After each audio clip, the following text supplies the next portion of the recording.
Alrighty, everyone, hello, and welcome back to yet another episode of my nonsense. And when he's done scorfling down all his food, mayhap something of Belok's nonsense. We have a very interesting video today, one that is not going in the direction I originally thought it was. So we'll have to giddy up for that. Oh, yes, there he is. What? Before we get into all that, though, I should say hello, and welcome. My name is Sara Rastreisen. I am a Christian witch content creator, writer, educator, specifically a writer of these two books right here, the beginner and intermediate guide to figuring out just exactly how the hell Christian and witch go together in the same sentence to begin with. So if you have any kinds of questions about, all the Bible verses you're probably Googling right now, or how the hell this works, or what it entails to do this kind of path, definitely check those two out. But otherwise, we talk about all that kind of stuff here anyway on this channel. So if you like all things magic, witchcraft, theology, and all that kind of good fun goofy stuff, go ahead and like the video, subscribe, and ring the bell. And remember, you can get all these videos 2 weeks early and ad-free if you just check out my Patreon. Anyway, back to the topic of this video. Again, the reason I say it's not quite the way that I was expecting it to go is because we're talking today about St. Valentine's Day and the Roman February rite of Lupercalia, which at first glance seems to be very deeply related. After all, St. Valentine's Day is on February 14th, and it's all about love and romance and all these things that don't seem to match up with the story of a man who had his head chopped off. But Lupercalia is on February 15th, so I mean, at first it seems like an open and shut case. We got another one of those situations where Christianity takes over and then just kind of converts and a bunch of people, and those people just absorb an old festival into a new one, right? Well, no, it turns out that is not right. And yet that is the myth you will see repeated again and again all over all kinds of witchy content, witchy blogs, and everything else in between, because the comparison there just looks really direct and really obvious. But I am not immune to propaganda, and I'm here to tell you that neither are you. We are all here being bamboozled by these very easy and yet completely ahistorical little myths and things we like to tell ourselves. And again, crazy, because I genuinely did think I'd be coming into this video given some syncretic facts about the connection between the two, but again, there are none, and I've got a couple sources that I read that prove why not. But we will talk about Lupercalia, about St. Valentine's Day and the saint behind the saint name, and where all of this nonsense about love and chocolate and roses and flowers actually did come from with Valentine's Day, and how it became the second biggest grossing holiday after Christmas in America. What?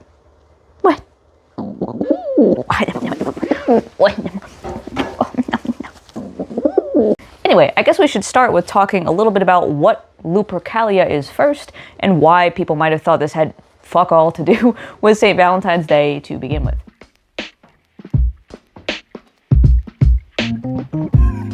So according to both of my sources, Lupercalia is something of a mix between a fertility festival and a purification festival. In fact, the word februare means to purify, and likely might have something to do with the name of the month of February.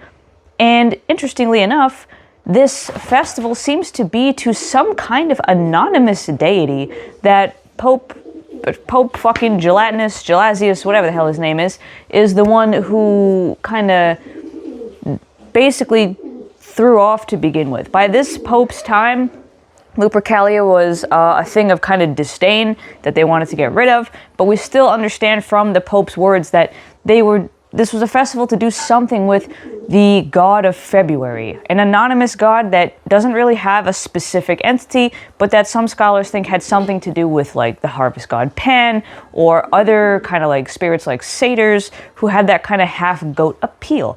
And the goat part is important because the goat is what would be sacrificed in the ancient festival of Lupercalia. Lots of goats, and then their hides would be used and worn by the Luperci, the kind of just mostly naked dudes running around in the street, and they would also be made into some kind of flog that they would use to whip whoever they passed by, and especially would whip, women of childbearing age, because for some reason this was thought to make the pain of childbirth easier to deal with, and also make conception easier. Somehow.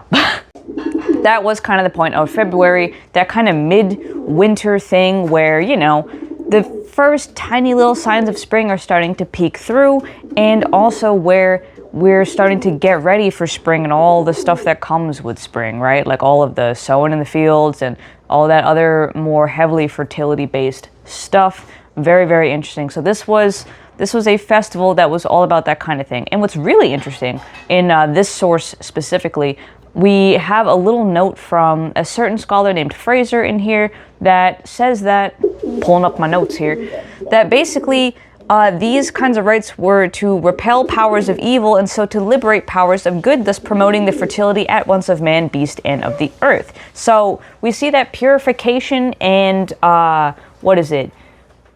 fertility are like related. They're interlinked because the thing that they thought they were doing was they were purifying these influences of evil and disease and sterility out of people in a pretty like standard way of banishing, right? Striking, whipping, doing whatever, driving that away so that the good powers could kind of, in that little power vacuum, replace them and then encourage fertility and good health and all these other kinds of things. So just a little note on the psyche, I guess, of magic and magical practitioners, and specifically magic, because this is noted to be a festival, again, to this anonymous deity that really could have been a number of different spirits, and therefore was something more magical and cultural and ritualistic than it was religious. It was different from the actual religious and state ceremonies of ancient Greece and ancient Rome at the time.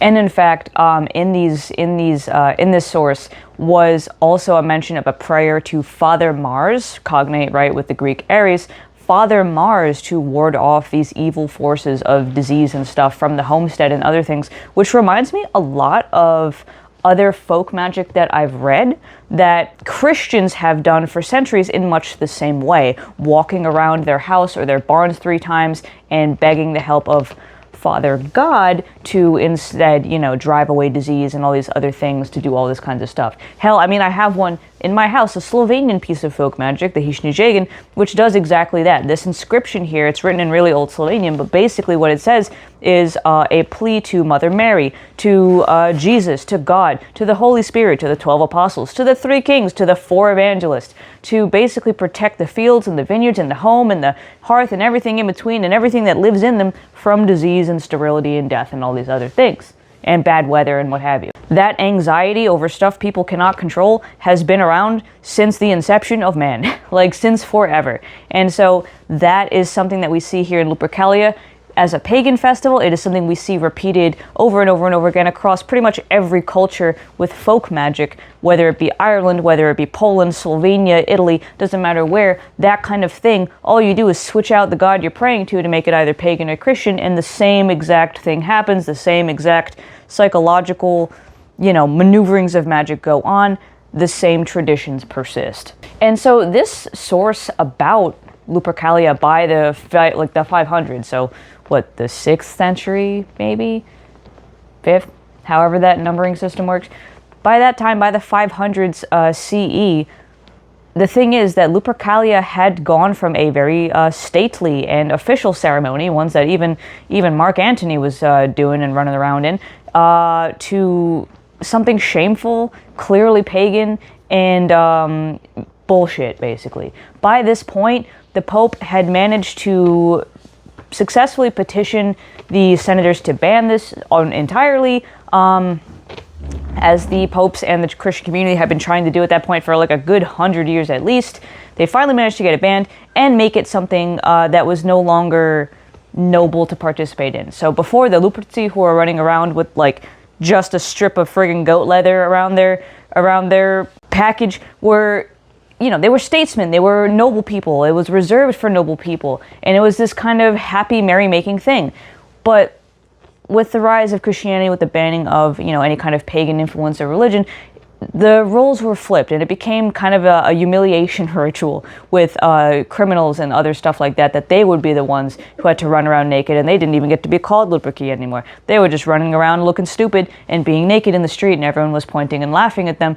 And so it very quickly fell out of fashion to do that, even though this idea, these rituals persisted. And what's funny is like a big plague struck right after Lupercalia was officially banned, and the state senators who had been kind of coerced to ban it were like, look, see, this happened because we banned the festival. We did something bad here. And the Pope was like, no, dumbass. It's a ritual for fertility and purification. It has nothing to do with plague. So whatever. And that's kind of how we know what it's about. And this is also a clear sign that at this point, the word daemon had in fact shifted too, from meaning a personal deity or a minor deity to an evil spirit. The Pope mentions that people were sacrificing to demons and to this god of February, this anonymous god, and that was no longer going to be allowed.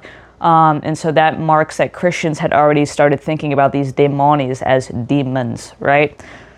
So that's where Lupercalia comes from as far as we know it. We have other folks who describe the ritual before the Christian crackdown on it, like Plutarch and all these other folks who they just tell basically what I said, that it's a little fertility ritual, it's a whole event. It goes on and it's merry and it's fun and it's lighthearted and it's for the purification and fertility of all. Great, yay, hooray. But once Pope Gelasius kind of puts his foot down, that's it. It goes away. Like it's gone.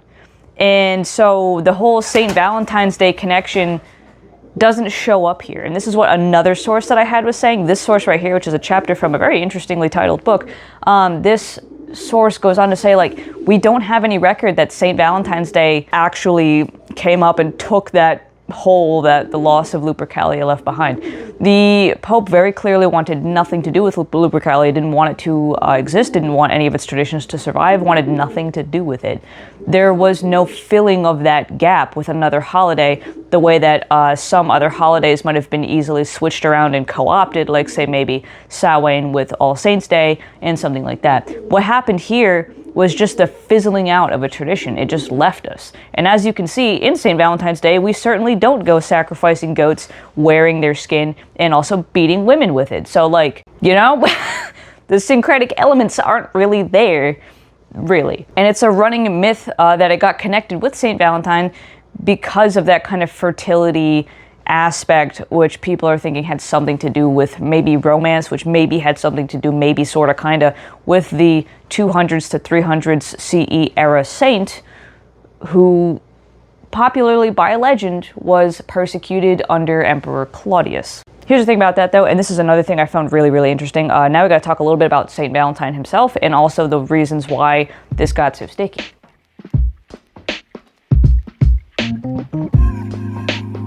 But basically, according to this source, St. Valentine, I mean, yeah, we've got a bunch of legends about him, right? We've got a bunch of legends about him, helping underground marriages, and, in a time when Christians weren't, allowed to do any state-sanctioned stuff because they were going against the state religion of paganism and whatever. He was helping do these underground marriages, he was doing some miracles, he was doing some crazy stuff, and apparently one of his miracles was to heal a blind girl, like a young blind girl, and her father was overjoyed, and somewhere along the way, I don't know, St. Valentine and this young woman, they stayed in touch, and he must have fallen in love with her, and so one day signed a letter saying, "From your Valentine," and the rest is history. Now this is cemented as St. Valentine being a patron saint of romance and all the other kind of stuff, even though, he's kind of not, right? They beheaded him, his head rolled down a hill, where it landed is where they put a big basilica. That's how that story ends. But like most saint stories, especially from that era, especially from the era of martyrs, not a lot of it is even remotely historically verifiable or factual, because it was written down, the myths at all, a good 200 to 300 years after anywhere he might have died. And as this source points out, a lot of fact gets mixed with a lot of fiction, and the world just keeps on spinning it into something more and more and more than it ever actually was. Same thing happens with saints like St. Patrick, with St. Bridget, with all these other saints who just have crazy stories that are very obviously not true or very obviously invented later. And this source also posits that, the people probably got confused because Valentine was actually not that unpopular of a name. And fun fact, living in Rhode Island, I do actually know more than one person whose name is some kind of Valentino or Tino or something like that, because we have a lot of Italians around here, and it's just a common name, which is kind of crazy. So there was a priest named Saint Valentine, and there was a bishop named Saint Valentine, the priest being the one who I think healed the girl, the bishop who healed another young boy, and blah blah blah, and did all these miracles and converted all these people and got everybody killed. You know, like the whole thing, there's more than one Valentine going on in here. But even then, St. Valentine's Day, as an official saint day on the calendar, it wasn't a day of obligation, right? It wasn't a holy day of obligation like, you know, the Solemnity of Mary, which is the January 1st. Like, it wasn't any major thing. There are a lot of saints' days that are just kind of there, but aren't anything super, like, you must go to church for. Think like St. Joseph's Day, St. Patrick's Day, you know, all these other saints' days. Like, yeah, cool, you know, maybe remark on them, do a novena, but like, whatever, go about your day. So that is what was going on with St. Valentine's Day. It was kind of just demoted to like a minor feast somewhere maybe around February, and we have no records of any kind of festivities going on that day. It was just another day on the calendar that people look at and say, oh, cool, and then they kind of move on. And that was the case for the next 500 years. For the next 500 years, there is just a big blank space between Lupercalia and Valentine's Day. So you might be wondering, where the fuck did this whole shebangle about Valentine's Day being a day of romance actually come from, if not from Lupercalia?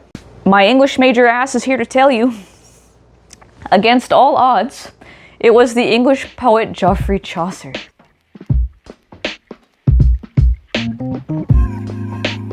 So again, anyone who's ever studied English, they'll know who Geoffrey Chaucer is. He is a Middle Ages poet, basically. And he is someone who most famously wrote the Canterbury Tales. And the Canterbury Tales is so important because it is the big story that basically is the reason anyone who speaks English and not French. Before that story, French was the courtly language, French was the official, like, more fancy language, and English was the language of, like, dumb peasant peons that was kind of being threatened with extinction and was being threatened to be pushed out. But when Chaucer wrote the Canterbury Tales in English, it forced a lot of people to have to learn English in order to be able to read this great, incredible, you know, story. And so that kind of solidified the place of English as a language in that area against the French, which is so crazy. And the thing is, so Chaucer, the reason Valentine's Day got mentioned anywhere ever, like at whatever point, is because Chaucer wrote a poem called A Parliament of Fowls. And in it, he mentions some very specific lines about, like, on the day that birds choose their mate, this Valentine's Day. What did that have to do with anything? No one has any idea. He just kind of, like, threw that in there as, like, an official day for love and you know, relationship building and all this other kind of stuff, kind of drawing on these themes of, like, springtime and birds and la la la and, like, the warm weather and all of that, and pinning it specifically on Valentine's Day.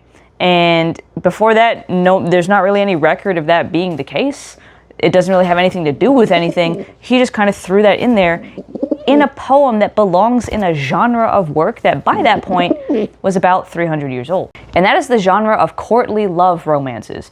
Starting from, like, the First Crusade, according to this source, basically, you know, rich people who had to be in arranged marriages for political reasons really hated their lives. It sucked and it was boring, and their marriage was loveless and shitty, and they needed some form of escapism, and usually that came in the form of these, like, kind of stories of, like, illicit romances, or these, you know, secret romances between a knight and, you know, like a princess or something who had never met but would just exchange all these letters back and forth to each other and these poems about, oh, you know, how much they love each other and blah, blah, blah. But they've never actually met or even liked or touched or done anything. It was just this kind of, like, pining and shit. Basically, it was the medieval equivalent of romantasy.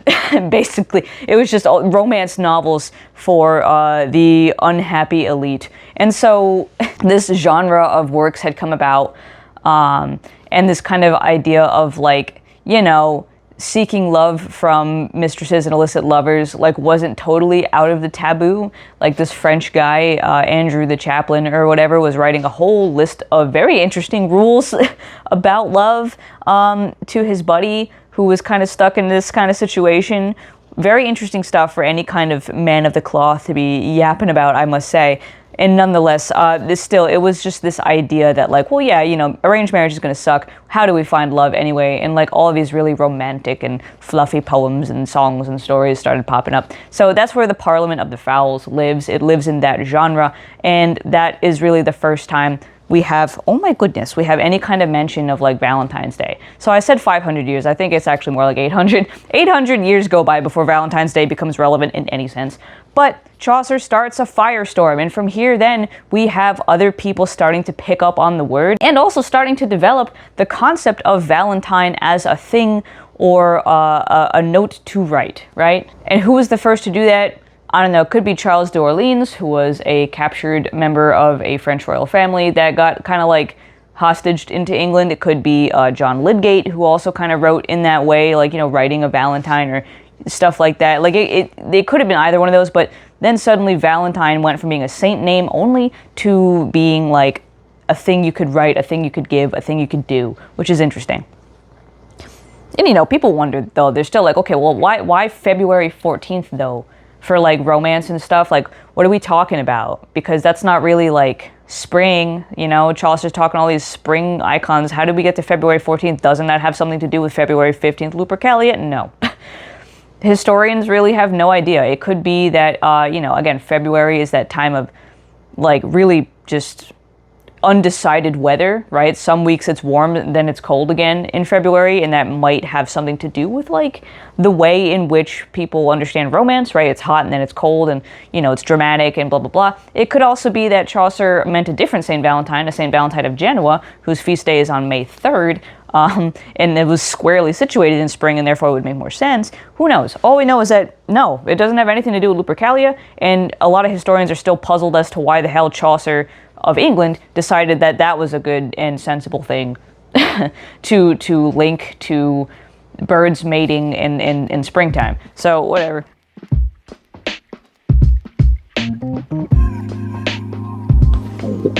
But me personally, I do still think that overall there is still something deep in the human subconscious from not only decades but centuries and centuries and centuries of every culture at the same time who had a concept of winter into spring, or just like dead season into growing season, connecting that to fertility, and by extension connecting it to marriage, romance, all these other things. So like honestly, even if we can't say like, hey, this directly ties to Lupercalia, it's still very much clearly in the mind of Chaucer and everyone around him has something to do with the concept of spring being a time for young love to start sprouting, right? And we see this a lot. I actually saw some really interesting paintings of like a Czech painter's like interpretation of the seasons. Spring is always this young maiden, right? And then winter we get to the old crone. But in so many different cultures and so many different folk tales and folk art, you're gonna just see spring as this time of youth and this time of marriage and this time of like romance and all this other stuff. So again, while it's not February, it does make a lot of sense. We start February, you know, in the Celtic space with Imbolc and all that kind of stuff. And in the Christian calendar, we started with Candlemas. They have to do with these themes of purity and purification, where we really start waking up now in the middle of winter, start like finally rousing ourselves and, you know, getting ready for the spring, which then explodes onto the scene and everything is lush and everything is green and all the livestock is, you know, having their babies and all the young men and women are getting married and blah, blah, blah, blah, blah, blah, blah, blah. Like, it's just such a deeply embedded human experience to any place that experiences those four seasons. You know what I mean? And so I would like to put forward the idea that Chaucer didn't exist in a vacuum, and that these ideas and these folk magics and folklore, that they probably did inspire him at least a little bit to connect spring and all these things with all this love. It still makes one wonder about St. Valentine's Day, so I personally lean towards the idea that maybe he did mean St. Valentine of Genoa, the May 3rd one, maybe. But somehow it just got wrapped up into February 14th, because that's the more popular saint, the, you know, 200 CE era martyr, I guess. And that was pretty much all she freaking wrote for a long time, you know? That was really it. Valentine's Day then started becoming, in especially England, this time to, be all lovey and dovey. More specifically, again, with the rich people, because the courtly romance genre was for them, but eventually started bleeding into everyday life, peasant life as well. And over time, eventually, the English would start kind of creating little gifts and little things for their lovers. They would make these little notes, they'd make these little poems, and that kind of just kept going on, and they would hand make them for a long time, up until the 1840s. Up until the 1840s.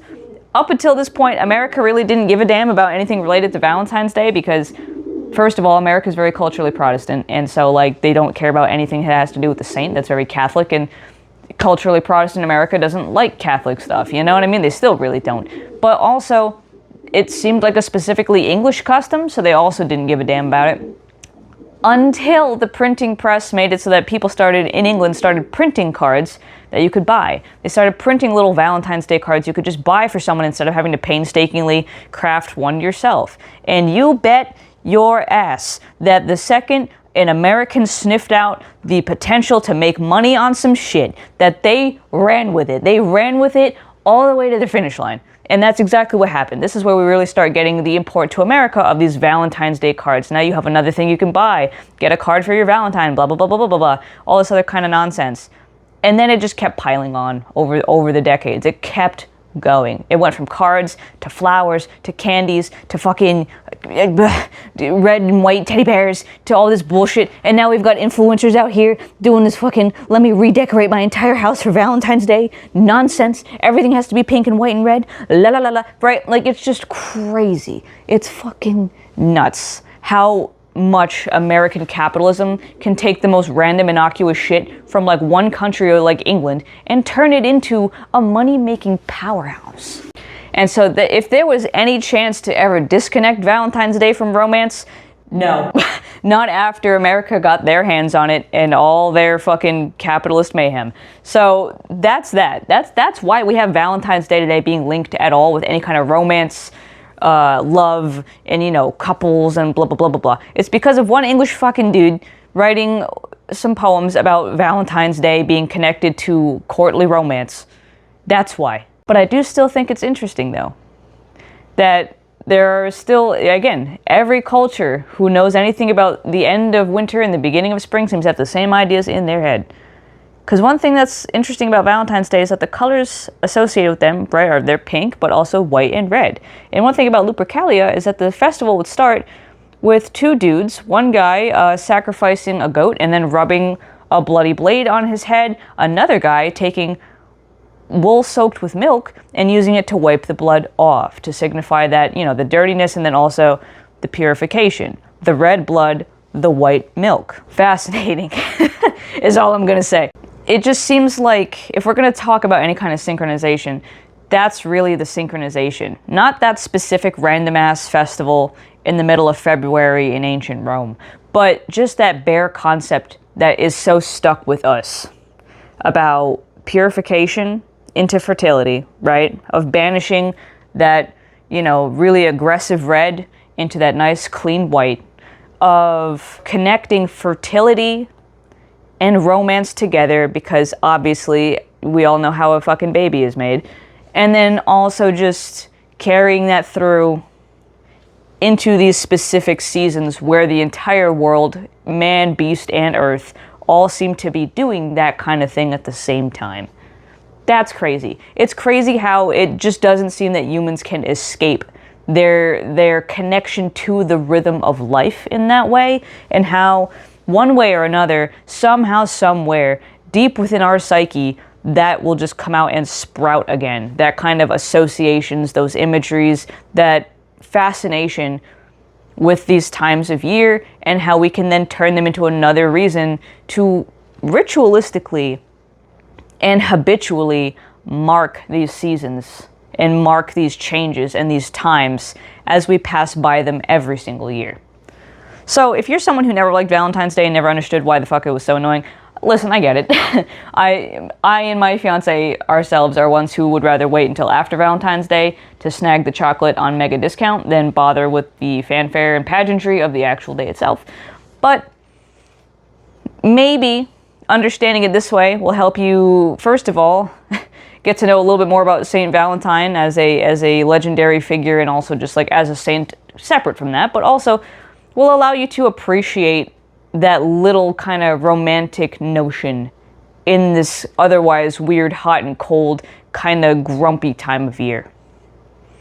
So interesting stuff. Let me know what you think in the comments. I will link the articles that I referenced in here as well, because I found them on JSTOR. And if you have a JSTOR account, or if you have, if you like are at a college or a university, you can access these probably through your university. You read them yourself. And I will see you guys next time for some good chats about Lent, because that is coming up as well. See ya.